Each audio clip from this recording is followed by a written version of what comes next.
Good morning students. आज हम करेंगे exercise 8.2 question number 2। Question is on Sunday 845 people went to zoo. Sunday को 845 peoples जो हैं वो क्या गए, जू में गए, चिड़ियाघर में गए। On Monday only 169 people went, लेकिन मंडे को कितने लोग गए, सिर्फ 169, मतलब कम लोग गए।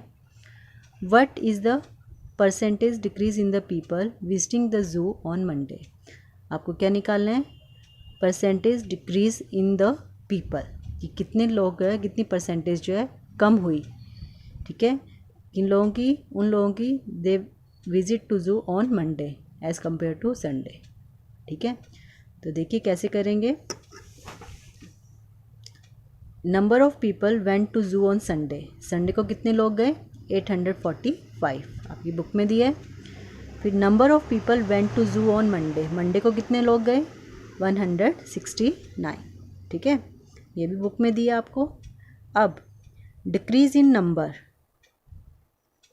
कम लोग गए ना मंडे को, कितने कम गए, 845 माइनस 169। ठीक है, माइनस करके कितना आ गया, 676, मतलब एज़ कम्पेयर टू संडे इतने लोग जो कम गए मंडे को, 676। अब आपको क्या निकालनी है, percentage decrease. Now percentage decrease in the people, तो कैसे निकालेंगे, 676 जो माइनस करके आया अपॉन कितने थे ओरिजिनल नंबर, डैट इज़ 846। ठीक है, 676 किससे डिवाइड करना है, 845 से, तो मल्टीप्लाई बाय 100%, क्योंकि परसेंटेज निकालनी है इसलिए मल्टीप्लाई बाय किससे करेंगे, 100% से। ठीक है, इसको आप कैंसिल कर लेना। ठीक है, कैंसिल करके जो है आपका आ जाएगा वो कितना, 80%। मतलब आपने 676 को किससे डिवाइड करना है, 845 जो ओरिजिनल नंबर है, और मल्टीप्लाई बाय 100%, क्योंकि आपको परसेंटेज निकालनी है इसलिए मल्टीप्लाई करते हैं 100% से। इन सभी को आप कैंसिल करके, ठीक है, देखेंगे तो वो क्या आ जाएगा, 80%। ठीक है, now the next question is question number 3। Question is a shopkeeper buys 80 articles for ₹2400। एक दुकानदार ने 80 आर्टिकल्स खरीदे, मतलब कोई सामान खरीदा जिसके 80 आर्टिकल्स थे।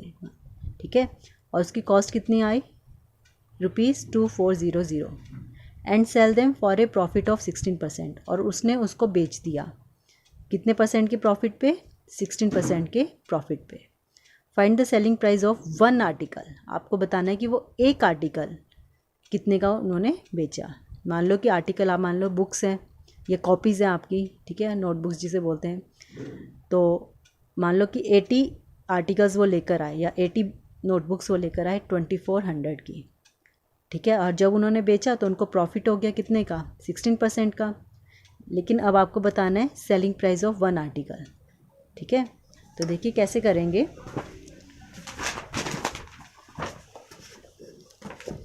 यहाँ पर आप देखेंगे कॉस्ट प्राइस ऑफ 80 आर्टिकल। ठीक है, ये आपको गिवन है, कितना है कॉस्ट प्राइस, 2400, मतलब 80 आर्टिकल्स 2400 की आई, और प्रॉफिट परसेंट भी आपको दिया हुआ है। ठीक है, प्रॉफिट परसेंट कितना था, 16% का। अब आपको फॉर्मूला याद होगा, आपने लास्ट ईयर भी पढ़ा है और अभी मैंने आपको इंट्रोडक्शन में करवाया था कि सेलिंग प्राइस के लिए क्या फॉर्मूला लगेगा। आपको सेलिंग प्राइस फाइंड आउट करना है ना वन आर्टिकल का, लेकिन ऐसे करेंगे, पहले हम सेलिंग प्राइस जो 80 आर्टिकल्स का ही फाइंड आउट करेंगे।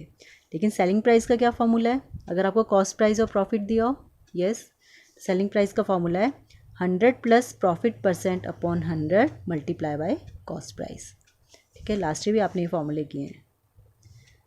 तो कॉस्ट प्राइस 80 आर्टिकल्स कितनी है, प्रॉफिट परसेंट इतना है, ये आपको क्वेश्चन में गिवन है। तो सेलिंग प्राइस ऑफ 80 आर्टिकल आपने फॉर्मूला लिख दिया, तो 100 प्लस प्रॉफिट परसेंट कितना है, 16%, 16% का अपॉन 100 नीचे लग गया, मल्टीप्लाई बाय ₹2400।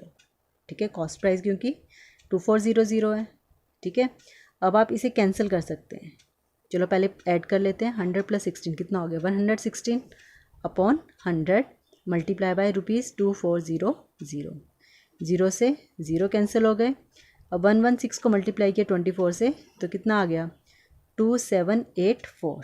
मतलब वो टोटल 80 आर्टिकल्स जो उसने बेची, कितने की बेची 2784। ठीक है। लेकिन आपको क्वेश्चन में क्या बोला है, क्वेश्चन में बोला है you have to find the selling price of one article. तो सेलिंग प्राइस वन आर्टिकल का क्या होगा 2784, जो 80 आर्टिकल्स का आया उसको डिवाइड कर देंगे 80 से।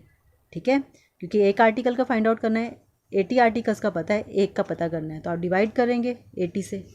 ठीक है, तो 2784 को डिवाइड कर देंगे किससे 80 से।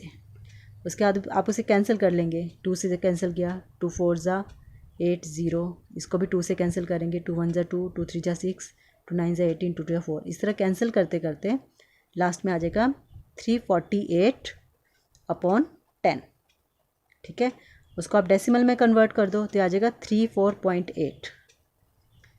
क्योंकि रुपीज़ की बात है इसलिए हमने ज़ीरो लगा दिया। ठीक है, तो आ जाएगा 34 रुपीज़ 80 पैसा। मतलब वो जो एक आर्टिकल था वो कितने का बिका, या मान लो एक कॉपी जो आपने मान ली है कितने की बिकी 34 रुपीज़ 80 पैसे की। ठीक है, इसी तरह अब नेक्स्ट क्वेश्चन है क्वेश्चन नंबर 4। देखिए क्वेश्चन नंबर 4 क्या है, the cost of an article was ₹15,500। एक आर्टिकल की कॉस्ट है 15,500, ₹450 was spent on it's repair. और उस आर्टिकल की रिपेयर में कितने रुपीज़ स्पेंड हो गए, खर्च हो गए 450। If it is sold for a profit of 15%, अगर उसको बेच दिया जाए या बेच दिया है और उससे प्रॉफिट हो गया है 15% का, तो find the selling price of the article. आपको उस आर्टिकल का सेलिंग प्राइस बताना है।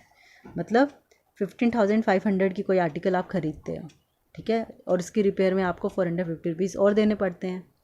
फिर आपने क्या किया, उस आर्टिकल को बेच दिया, तो आपको प्रॉफिट हो गया बेचने के बाद कितने का 15% का। तो आपको ये बताना है कि आपने कितने में उसको बेचा है, उसका सेलिंग प्राइस निकालना है। ठीक है, तो देखिए कैसे करेंगे। Cost price of an article, article cost price कितना है 15,500। Money spend on it's repair, repair में कितनी मनी स्पेंड हुई ₹450। ये दोनों आपको क्वेश्चन में दिए हैं।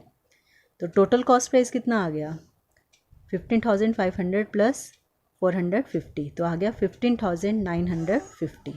मतलब टोटल कॉस्ट उसकी इतनी पड़ी। अब जब उसको बेचा तो प्रॉफिट हुआ कितना, प्रॉफिट परसेंट डेट इज़ 15%। ये भी आपको क्वेश्चन में दिया है।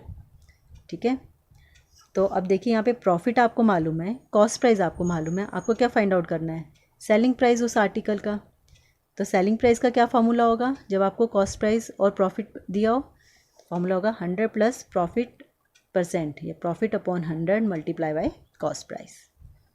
ठीक है, तो 100 प्लस प्रॉफिट कितने का 15% का, तो 15 upon 100 multiply by rupees, cost price कितना है 15,950। वैसे तो कॉस्ट प्राइस ये था ना, पर रिपेयर में इतना स्पेंड हुआ तो टोटल कॉस्ट प्राइस हमने ये निकाला, तो इसकी वैल्यू डाल दीजिए 15,950। ठीक है, अब नेक्स्ट स्टेप में क्या करेंगे, इन दोनों को ऐड करेंगे। 100 प्लस 15 कितना हो जाएगा 115। तो आ गया 115 अपॉन 100 मल्टीप्लाई बाय रुपीज़ 15,950। 0 से 0 कैंसिल हो गए। ठीक है, अब देखिए नीचे 10 है। अब आप चाहो तो 5 से इसको कैंसिल कर सकते हो, लेकिन कैलकुलेशन थोड़ी कम्प्लेक्स हो जाती है। आपको मैंने बताया अगर नीचे 10 100 1000 है और वो कम्प्लीटली कट हो जा रहा है तो आप काट दो, अगर नहीं कैंसिल हो रहा है तो उसको वैसे ही रहने दो। अब चलो इससे मल्टीप्लाई करेंगे, 115 को 1595 से मल्टीप्लाई करेंगे तो आ जाएगा 183,425 मल्टीप्लाई करके अपॉन 10। अब इस 10 को डेसिमल में कन्वर्ट कर लो। ठीक है, 0 का 1 डिजिट और 1 का बन गया डेसिमल, तो यहाँ पर आ गया ये, तो आ गया 183,425 रुपीज़ में तो 50 लगा दो। मतलब वो आर्टिकल जो है उसका सेलिंग प्राइस कितना हुआ 18,342 रुपीज़ और 50 पैसा। ठीक है, इन क्वेश्चंस के लिए आपको फॉर्मूला लर्न करने हैं जो मैंने आपको इंट्रो में बताए हैं। Thank you, that's all for the day.